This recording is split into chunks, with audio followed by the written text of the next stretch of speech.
नमस्कार, मी ईशा जगताप. हॅलो 24 तास मध्ये आपलं स्वागत आहे.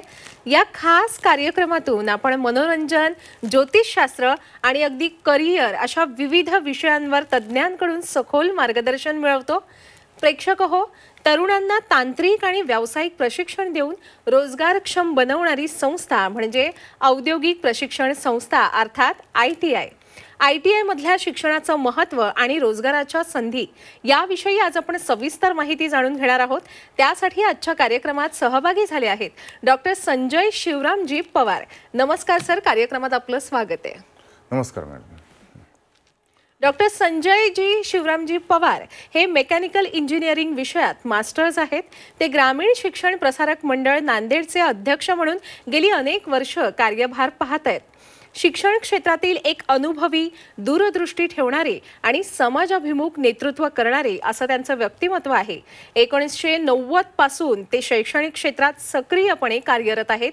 ग्रामीण भागातील विद्यार्थ्यांना गुणवत्ता आणि कौशल्याधारित शिक्षण मिळावं या हेतूने त्यांचे वडील अर्थात श्री शिवरामजी पवार यांनी ग्रामीण शिक्षण प्रसारक मंडळ संस्थेची स्थापना केली. डॉक्टर संजय यांच्या नेतृत्वाखाली संस्थेअंतर्गत सध्या 28हून अधिक शैक्षणिक शाखा यशस्वीपणे कार्यरत आहेत. यात इंजिनिअरिंग कॉलेज, ITI औद्योगिक प्रशिक्षण संस्था, कृषी अभियांत्रिकी व तंत्रज्ञान महाविद्यालय, अन्नतंत्र महाविद्यालय, पशुवैद्यकीय पदविका संस्था, निवासी शाळा, कनिष्ठ व वरिष्ठ महाविद्यालये तसंच वोकेशनल कोर्सेस इत्यादी संस्था आणि अभ्यासक्रमांचा समावेश आहे. विशेष म्हणजे डॉक्टर संजय पवार हे केवळ संस्था चालवत नाहीत, तर प्रत्येक विद्यार्थ्याच्या भविष्यासाठी ते कटिबद्ध आहेत. त्यांच्या टीमकडून मोठमोठ्या कंपन्यांशी थेट संपर्क साधला जातो. प्लेसमेंट, ग्रामीण भागातील व गरजू विद्यार्थ्यांसाठी मोफत मार्गदर्शन, करिअर काउन्सिलिंग आणि व्यक्तिमत्व विकासाचे उपक्रम त्यांच्याकडून सातत्याने राबवले जातात. शिक्षणाच्या संधी प्रत्येकापर्यंत पोहोचल्या पाहिजे, मग तो विद्यार्थी कोणत्याही स्तरातून असो. ग्रामीण, वंचित, आर्थिकदृष्ट्या दुर्बल विद्यार्थ्यांसाठी संस्थेचा प्रत्येक उपक्रम खुला आहे. हीच त्यांच्या कार्याची तत्वनिष्ठ अशी भूमिका आहे. चला मग आज डॉक्टर संजय शिवरामजी पवार यांच्याबरोबर आपण चर्चा करूया आणि त्यांच्या ग्रामीण शिक्षण प्रसारक मंडळ आणि त्या अंतर्गत चालवल्या जाणाऱ्या किंवा राबवल्या जाणाऱ्या कोर्सेसबद्दल त्यांच्याचकडून जाणून घेऊया. सर, सुरुवातीला आपल्याकडून आपल्या संस्थेविषयी सविस्तर माहिती जाणून घ्यायची आहे. ग्रामीण शिक्षण प्रसारक मंडळ नेहरू नगर ही संस्था 1965 साली माननीय श्री शिवरामजी पवार साहेब यांनी त्याची स्थापना केली. त्यावेळेसपासून आज तक त्याची कायम वाटचाल चालू आहे. आज या स्थितीला संस्थेमध्ये 28 विद्याशाखा वेगवेगळ्या क्षेत्रामधल्या, जसे कृषी ॲग्रिकल्चर इंजिनिअरिंग असो, agriculture food technology engineering college असो, BSc ॲग्री कॉलेज असो, तसेच व्होकेशनल डिग्री कॉलेज व व्होकेशनल पोस्ट ग्रॅज्युएट कोर्सेस असो, अशा वेगवेगळ्या क्षेत्रामध्ये संस्था अतिशय चांगल्या प्रकारे आज कार्यरत आहे. या संस्थेमध्ये आज घडीला संस्थेकडून 9 ITI चालवल्या जातात. ITI ह्या ग्रामीण भागात विशेष करून चालवल्या जातात आणि मूळ संस्थेचा जो गाभा आहे किंवा त्याचं जे सुरुवातीपासूनचं कार्य आहे ते ग्रामीण भागातील विद्यार्थ्यांशीच निगडीत असल्याचं आम्ही जाणीवपूर्वक या ठिकाणी सांगतोय. 28हून अधिक आपण संस्था चालवता, ज्यामध्ये 9 ITI संस्थांचाही समावेश आहे. सर, या अनुदानित असतात की विना अनुदानित असतात? ITI ही संस्था अशासकीय ITI जे आहेत ते विनाअनुदानित तत्वावर चालवल्या जातात. अच्छा. हां, ह्यासोबतच संस्थेकडून पॉलिटेक्निक, इंजिनिअरिंग, ॲग्रिकल्चर कॉलेजेस हे सगळे विनाअनुदान तत्वावर चालवले जातात. आणि हे संस्थेचं कार्य करत असताना संस्थेचे सचिव डॉक्टर विजय पवार हे सुद्धा ह्याच्यात धडाडीने कार्य करतात. आणि म्हणूनच आज आम्ही महाराष्ट्रात गुणवत्तेच्या आधारावर ह्या संस्थांनासुद्धा, आता मला सांगायला आनंद होतो, या संस्थांना स्वायत्तसुद्धा मिळालेली आहे. ITI संस्था चालू करण्यामागे आपल्याला कशी प्रेरणा मिळाली? माझं इंजिनिअरिंग औरंगाबादहून म्हणजे संभाजीनगर या ठिकाणाहून झालेलं आहे. छत्रपती संभाजीनगरमध्ये मी त्यावेळी इंजिनिअरिंगला होतो आणि ज्या ठिकाणी राहायचो त्या ठिकाणपासून औद्योगिक क्षेत्रसुद्धा जवळच होतं, चिकलठाणा औद्योगिक क्षेत्र. आणि तिथले काही मित्रमंडळी होती, त्यांच्यासोबत मी तिथं जायचो. त्याच्यानंतर प्रोजेक्ट वर्क आणि इंटर्नशिप ह्या गोष्टी ज्या आहेत त्या त्याच ठिकाणी इंडस्ट्रीजमध्ये जाण्याचा योग आला आणि तिथल्या लोकांशी संपर्क जेव्हा केला किंवा तिथले लोक संपर्कात जेव्हा आले त्यावेळी असं जाणवलं की या इंडस्ट्रीचा सर्वात मोठा कणा ज्याच्यावर ह्या इंडस्ट्रीज म्हणजे चालतात तो घटक हा ITI पास केलेलेच लोक ही इंडस्ट्रीज पुढे घेऊन जाऊ शकतात आणि जातात. त्यानंतर 1990 मध्ये मी ग्रॅज्युएशन कंप्लीट केल्यानंतर शैक्षणिक क्षेत्रामध्ये मी स्वतः जेव्हा आलो त्यावेळी प्रामुख्याने मी नवीन ITIचे प्रस्ताव दिले, ॲग्रिकल्चर इंजिनिअरिंगचे आणि ह्या सगळ्या संस्था. त्यावेळी मला असं जाणवलं की आपण ज्या ग्रामीण भागामध्ये काम करतो त्या ठिकाणी विशेष करून ह्या लोकांना जर पुढं घेऊन जायचं असेल तर हे ITI हे एकमेव क्षेत्र असं आहे जे ग्रामीण भागातील विद्यार्थी शहराकडे चांगल्या पद्धतीनं जाऊ शकतात आणि उपजीविका करू शकतात, सर्वाइव्ह होऊ शकतात. सर, ITI म्हणजे नेमकं काय असतं? कदाचित आपल्या प्रेक्षकांमधील अनेक जणांना माहिती नसेल की ITI म्हणजे नेमकं काय आहे. तर ITI म्हणजे काय आहे याबाबत आपण थोडक्यात सांगा. ITI त्याचं long form industrial training institute, त्याला आपण मराठीमध्ये औद्योगिक प्रशिक्षण संस्था असेही म्हणतो आपण. बरोबर. आणि ह्याच्यामध्ये 2 प्रकारचे आपण त्याला विभागणी करतो. इंजिनिअरिंग ट्रेड्स असतात आणि नॉन इंजिनिअरिंग ट्रेड्स असतात. आणि ITI हा कोर्स करण्यासाठी त्याचं विद्यार्थ्याचं 10वी पास किंवा नापास असे विद्यार्थी याच्यासाठी एलिजिबल असतात. आणि महाराष्ट्रात एकूण 422 गव्हर्मेंट ITI चालतात, 616 म्हणजे अशासकीय ITI चालतात आणि ह्यामधून जवळपास 1,55,732 एवढी विद्यार्थी संख्या प्रवेशासाठी पात्र आहे यावर्षी. एकूण फर्स्ट इयर आणि सेकंड इयर असे जर आपण गृहीत धरले तर 2,50,000 पेक्षा जास्त विद्यार्थी या ITI मधून प्रशिक्षण घेत असतात. अगदीच. ITI संस्था चालवण्यासाठी अर्थातच सरकारकडून मान्यता मिळवावी लागत असेल. या मान्यतेची प्रक्रिया कशी असते सर? याच्यासाठी मॅडम पहिल्यांदा कौशल्य विकास व रोजगार मंत्रालय महाराष्ट्र शासन यांच्याकडून आपल्याला LOI म्हणजे लेटर ऑफ इंटेंट असं आपल्याला प्राप्त करावं लागतं. त्यानंतर आपण विहित नमुन्यामध्ये केंद्र शासनाकडे याचा अर्ज करतो आपण आणि त्यानंतर ह्या दोन्ही ची कमिटी, त्याला जॉईंट इन्स्पेक्शन कमिटी असे म्हणतो आपण, ही जॉईंट इन्स्पेक्शन कमिटी त्या स्थळावर येऊन पूर्ण सखोल तपासणी करते. या तपासणीमध्ये साधारण ही तपासणी जी असते ही पूर्ण दिल्लीतील तज्ज्ञ मंडळीच्या निरीक्षणाखाली ती नियंत्रित करत असतात. यामध्ये आवश्यक असणारे जे काही इमारत आहे तो महत्त्वाचा घटक आहे. त्याच्यानंतर विद्युत पुरवठा आवश्यक असणारा तो महत्त्वाचा घटक आहे. आणि सर्वात खर्चिक आणि सर्व गोष्टी टूल्स अँड इक्विपमेंट्स जे आहेत ही आवश्यक आहेत. त्याचबरोबर भौतिक सुविधा ज्या आहेत जसं प्लेग्राऊंड असेल किंवा विद्यार्थ्यांना लागणाऱ्या सुविधा असतील ह्या सर्व बाबीचं पडताळणी केली जाते. आणि हे चालवण्यासाठी किंवा हे प्रशिक्षण देण्यासाठी तज्ज्ञ प्रशिक्षक आहेत का ह्याचीसुद्धा सखोल तपासणी करतात. आणि मग दिल्लीतील एक कमिटी असते, ती कमिटी आपल्याला मान्यता प्रदान करते. अच्छा, पण आपण सांगितलं की इंडस्ट्रीचा कणा म्हणून ह्या ITIचा आपण उल्लेख केलेला आहे. शिवाय ही जी प्रक्रिया सुद्धा अगदी महाराष्ट्र शासनापासून दिल्लीपर्यंत पोहोचते, म्हणजे फार मोठी अशी ही प्रक्रिया असते. आणि त्याचा उद्देश एकच असतो की विद्यार्थ्यांना सुसज्ज अशा वातावरणात प्रशिक्षण मिळावं. पण ITIमध्ये नेमकं कसं प्रशिक्षण दिलं जातं? मुंबईपासून ते दिल्लीपर्यंतची जी प्रक्रिया आहे ही एवढीच लिमिटेड प्रक्रिया नाही ही. अच्छा. हां, ITIचा जो कोर्स आहे तो भारतामध्ये, आपल्या देशामध्ये सर्व ठिकाणी एकच पॅटर्न असतो त्याचा.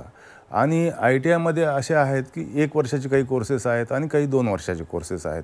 ज्या ठिकाणी 1 वर्षाचा कोर्स आहे त्याला आपण 52 आठवड्याचा कोर्स असं संबोधतो आणि जे 2 वर्षाचे आहेत त्याला 104 आठवड्याचा कोर्स असं संबोधतो. आणि ह्याचं एक वैशिष्ट्यपूर्ण जे स्ट्रक्चर आहे की प्रत्येक आठवड्यामध्ये काय प्रशिक्षण द्यायचं आहे, कोणते प्रात्यक्षिक घ्यायचे आहेत, कोणती थिअरी घ्यायची आहे, कोणते त्याच्यासाठी संलग्न असलेलं मॅथमॅटिक्सचा भाग आहे, गणिताचा भाग, इंजिनिअरिंग ड्रॉइंग आहे, हे असं पॅटर्न सगळं ठरवलेलं असतं. आणि त्यानुसारच पूर्ण भारतभर हे एकाच वेळी एकाच पॅटर्नमध्ये सर्व जातो आणि ह्याचं अंतिम प्रमाणपत्र आहे ते दिल्लीहून वितरित केलं जातं. आणि ह्या विशेष म्हणजे ह्या प्रमाणपत्राचं महत्त्व भारतातच नाही तर जगातसुद्धा या प्रमाणपत्राला महत्त्व आहे. म्हणूनच आपल्या येथील बरेच लोक ITI करून गल्फ कंट्रीजमध्ये चांगले नाव कमावतात. गल्फ कंट्रीजमध्येच नाही, जगात इतरसुद्धा ठिकाणी खूप चांगली प्रतिष्ठा आहे या प्रमाणपत्राची. अगदीच आपण सांगितलं की देशभरात ITIचा अभ्यासक्रम प्रत्येक भागात हा सारखाच असतो आणि ITI केलेले विद्यार्थी अगदी आंतरराष्ट्रीय पातळीवर सुद्धा करिअर करू शकतात. पण मूळ ITI मध्ये नेमकं काय शिकवलं जातं सर? ITI झाल्यानंतर पुढे काय काय म्हणून विद्यार्थी पुढे करिअर करू शकतो? या मुद्द्याचं आपण 4 त्याचे वेगवेगळ्या कॅटेगरीजमध्ये आपण डिवाईड करू शकतो. एक तर हे विद्यार्थी शिकाऊ उमेदवार म्हणून काही 1 वर्षाचा शिकाऊ उमेदवारीचा कोर्स करतात, जे महाराष्ट्र शासन त्यांना स्टायफंडसुद्धा देतं त्यासाठी. आणि 70,000 शिकाऊ उमेदवारीच्या जागा आहेत सध्या स्थितीला उपलब्ध. त्याच्यानंतर दुसरा जो मुद्दा आहे तो येतो उच्च शिक्षण. आता ITI पास झाल्यानंतर त्याला 2 विषय जर बोर्डाकडे अप्लाय केला त्यांनी तर त्याला 12वी समकक्षसुद्धा होत आहे. कोणते 2 विषय आपण उदाहरण भाषा विषय आहेत ते भाषा विषय आहेत. फर्स्ट लँग्वेज, सेकंड लँग्वेज ह्या लँग्वेजेस जर झाल्या तर तो 12वी समकक्ष असं त्याला प्रमाणपत्र बोर्डाकडून मिळतं. त्याच्यानंतर ITI केल्यानंतर पॉलिटेक्निक म्हणजे आपण डिप्लोमा इन इंजिनिअरिंग म्हणतो त्याच्या दुसऱ्या वर्षात थेट प्रवेश मिळतो त्या विद्यार्थ्याला. म्हणजे त्याला जर शैक्षणिक दृष्ट्या जर त्याला अपग्रेड व्हायचं असेल तर ही सुद्धा संधी ह्या माध्यमातून तो प्राप्त करू शकतो. मग डिप्लोमा झाल्यानंतर डिग्रीला सुद्धा तो जाईल, ह्याच्यातही वाद नाही. बरोबर. हां. आणि तिसरा मुद्दा येतो तो स्वयंरोजगाराचा. बरेच विद्यार्थी किंवा प्रशिक्षणार्थी असे असतात त्यांना काही प्रोफेशनल बॅकग्राऊंड असतो त्यांचा, जसं व्यावसायिक त्यांच्या घरी अगोदरपासून कार्यरत असतात किंवा त्यांचंसुद्धा एवढं धाडस असतं की ते कोणत्याही क्षेत्रामध्ये आपलं करिअर करू शकतात स्वयंरोजगार करून. त्यानंतर चौथा मुद्दा येतो तो सगळ्यात महत्त्वाचा, रोजगार संधी. आज प्रत्येक कंपनीमध्ये जेव्हा आपण बघतो त्यावेळी असं लक्षात येते की 90% इंडस्ट्रीज ज्या आहेत त्या या कौशल्य आधारित जे कौशल्यप्राप्त कारागीर आहेत हां त्याच्यावरच अवलंबून असतात ह्या गोष्टी. आणि त्या ठिकाणी त्यांना खूप चांगल्या संधी आहेत. आणि आज मी तुम्हाला या ठिकाणी अभिमानाने एक गोष्ट सांगू इच्छितो, मी दरवर्षी 2 वेळा कमीत कमी रोजगार मेळावे आयोजन करतो. यामध्ये टाटा, महिंद्रा, त्याच्यानंतर अडानी, रिलायन्स आणि LINT अशा सर्व कंपनीमुळे त्या माझ्या कॅम्पसमध्ये येतात. मोठमोठ्या कंपनी. आणि त्यांची रिक्वायरमेंट जेवढी आहे तेवढी रिक्वायरमेंटसुद्धा आम्ही पूर्ण करू शकत नाही. 9 ITI असतील, इंजिनिअरिंग कॉलेज, पॉलिटेक्निक कॉलेज या माध्यमातून सुद्धा मी त्यांची रिक्वायरमेंट पूर्ण करू शकत नाही. रोजगाराच्या संधी इतक्या जास्त आहेत. आज आपण बेरोजगार म्हणून म्हणतो आज, पण मी निश्चित एक चॅलेंज एक असं सांगतो की आमच्या कॉलेजमधून जे मुलं पास होतात त्या मुलांना खूप जास्त संधी आहेत. म्हणजे या ITI हा विविध कोर्सेसचा पाया असणारा असा कोर्स आहे असं आपल्या सांगण्यावरून माझ्या लक्षात आलं. सर, आपण स्वतः काय सांगाल आपल्या प्रेक्षकांना की विद्यार्थ्यांनी का ITI कडे वळावं? मॅडम, ह्यामध्ये मी हे विद्यार्थी 2 भागामध्ये मी ग्रामीण आणि शहरी असे 2 प्रकारचे विद्यार्थी असं जर आपण त्याला विभागणी केली तर ग्रामीण भागातील विद्यार्थ्यांना जो आहे त्यांचं इंग्रजीचं थोडं बंधनकारक असतं, इंग्रजीचं नॉलेज. त्याच्यानंतर ही मुलं एक्सपोज होत नाही कुठे पाहिजे तसे. अशा काही गोष्टी आहेत ज्यामुळे त्या मुलांना चांगली संधी शहरामध्ये स्थायिक होण्यासाठी किंवा शहरामध्ये येऊन उपजीविका करण्यासाठी, चांगल्या पद्धतीनं समाजात मान उंचावून जगण्यासाठी हा एकमेव असा कोर्स आहे ज्यामधून ह्याचे बेनिफिट असे आहेत मॅडम की या ठिकाणी आपल्याला कमी कालावधीमध्ये जास्त कौशल्य शिकायला मिळतं. सहज रोजगार उपलब्ध होतो आणि वेतनसुद्धा अतिशय चांगल्या प्रकारचं असतं. ज्या विद्यार्थ्यांची झेप पुढं जास्त जायचं आहे, परदेशात यांना संधी आहे. त्यानंतर शासकीय नोकऱ्यासुद्धा आहेत, जसं MSEB हे पूर्ण ITIच्याच लोकांवर चालतं. त्याच्यानंतर रेल्वे असेल, त्याच्यानंतर शिपिंगमध्ये असतील, ही सर्व ठिकाणी ह्या विद्यार्थ्यांना योग्य संधी आहे. आज घडीला पारंपरिक शिक्षणाच्या ज्या काही मर्यादा आहेत त्याच्या बाहेर जाऊन हे विद्यार्थी चांगल्या पद्धतीनं उपजीविका करू शकतात आणि शिक्षण घेऊन सन्मानाने आपलं जीवन व्यतीत करू शकतात, असं माझा दृढ विश्वास आहे मॅडम. अगदी, आणि म्हणूनच ITIला रोजगारक्षम बनवणारी संस्था असं म्हटलं जातं. आणि खरोखर ITI केल्यानंतर करिअरची अनेक दारं खुली होतात विद्यार्थ्यांसाठी. सर, एखादी गोष्ट जेव्हा आपण सुरू करतो तेव्हा आपल्याला अर्थात अडचणी येतात. त्यात आपण 28हून अधिक संस्था सुरू केलेल्या आहेत. आपल्याला नक्कीच अडचणी आल्याच असतील सुरू करताना. या 28 संस्थांपैकी मी जेव्हा हे कार्य हाती घेतलं त्यावेळी ऑलरेडी 15 संस्था अगोदरच्याच होत्या, पण त्यानंतर योग आला. त्यामध्ये इंजिनिअरिंग कॉलेज असो, त्यामध्ये ITI असो, त्यामध्ये ॲग्रिकल्चर इंजिनिअरिंग, फूड टेक्नॉलॉजी ह्या संस्था स्थापन करताना बऱ्याच अडचणी आल्या. पण मला खरोखर अडचणी ज्या आहेत आणि माझी आवड जी आहे ती ITI स्थापन करण्यामध्ये. मी 8 प्रस्ताव एकाच वेळी मी सँक्शन करून घेतले शासनाकडून. आणि हे ITI चालू करणं ही बाब एवढी सोपी नाही. जसे दुसरे कॉलेज आपण सुरू करू शकतो तितकं सोपं नाही. याच्यामध्ये प्रचंड इन्व्हेस्टमेंट लागती, खर्चिक बाब आहे. आणि तपासणी आणि मान्यता ह्या गोष्टी खरोखर किचकटही आहेत, पण त्या आवश्यकही आहेत. पूर्ण 100% जोपर्यंत आपण त्या सर्व बाबीची पूर्तता करत नाही, समजा पॉवर सप्लाय तिथं कमी आहे, ह्याच्यासाठी 100 किलोवॅटचं पॉवर सप्लाय लागतो. त्याच्यासाठी सेपरेट ट्रान्सफॉर्मर घ्यावं लागतं आपल्या संस्थेचं. त्यासोबत टूल्स इक्विपमेंट्सच्या बाबतीत जर बघाल तर एक ITI स्थापन करण्यासाठी 3 करोड 4 करोड रुपयाची आवश्यकता असते मॅडम.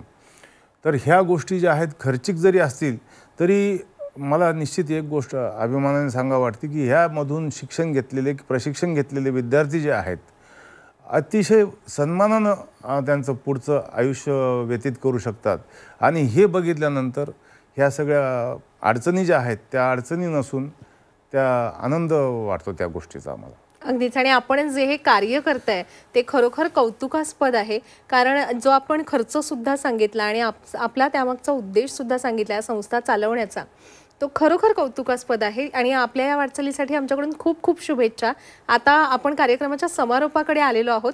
खरं तर आपण आत्ता जे कार्य करताय तेच फार मोठे आहे, पण काळानुरूप बदलसुद्धा फार गरजेचे असतात. आपण आपल्या संस्थांकडून येत्या काळात काही नवे उपक्रम राबवणार आहात का? या क्षेत्रामध्येच जर बघाल मॅडम तर आता सध्या EV ऑटोमोबाईलचं एक खूप वाढतं प्रस्थ चालू आहे. प्रत्येक ऑटोमोबाईल क्षेत्र जे आहे ते EVकडं चाललेलं आहे. त्यासोबतच दुसरी गोष्ट सोलार टेक्नॉलॉजी ही एक खूप वाढतं एक क्षेत्र आहे. त्याच्यासोबतच विंड जनरेशन जे आहे ते सुद्धा आहे. मेडिकल इक्विपमेंट टेक्नॉलॉजी ही एक चांगली ह्या विद्यार्थ्यांसाठी एक चांगलं हे होऊ शकतं. मग ह्या क्षेत्रामध्ये काम करणंसुद्धा एक माझं स्वप्न आहे. आणि त्या विभागात जे विद्यार्थी निपुणता प्राप्त करतील त्यांच्यासाठी पुढचं भवितव्य जे आहे ते अत्यंत उज्ज्वल राहणार आहे. पण माझे कॉलेज हे अशासकीय असल्यामुळे ह्या सर्व खर्चिक बाबी झेपतीलच की नाही हा सगळ्यात मोठा माझा अडचण आहे. बघूयात पुढं काय होतं ते. अगदीच, आणि खरं तर आपण आम्हाला सखोल असं मार्गदर्शन करताय, पण आजच्या आपल्या या कार्यक्रमाला वेळेची मर्यादा आहे. आपण शिक्षक आहात, समाजसेवक आहात, व्यवस्थापक आहात. जाता जाता आपल्या सर्व प्रेक्षकांना काय संदेश द्याल अगदी थोडक्यात? संदेश असाच राहणार आहे मॅडम की सगळ्यात सोप्या संध्या याच क्षेत्रामध्ये आहेत. विद्यार्थी आणि पालक यांना माझं नम्र विनंती अशी राहणार आहे की हे करिअर कायमस्वरूपी आपल्या आयुष्यामध्ये बदल घडवणार आहे. आणि आपण जास्तीत जास्त कौशल्य जोपर्यंत आत्मसात करणार नाही तोपर्यंत आपण ह्या रोजगार कमी असलेल्या क्षेत्रामध्ये आपण चांगलं करिअर करू शकतो असं मला वाटतं. आपण या ठिकाणी उपस्थित राहिलात सर, आणि आम्हाला एवढं मोलाचं मार्गदर्शन केलं त्याबद्दल मी आपले मनापासून आभार व्यक्त करते. धन्यवाद. प्रेक्षक हो, आता वेळ झालेली आहे इथेच थांबण्याची. ताज्या घडामोडींसाठी पाहत रहा झी 24 तास.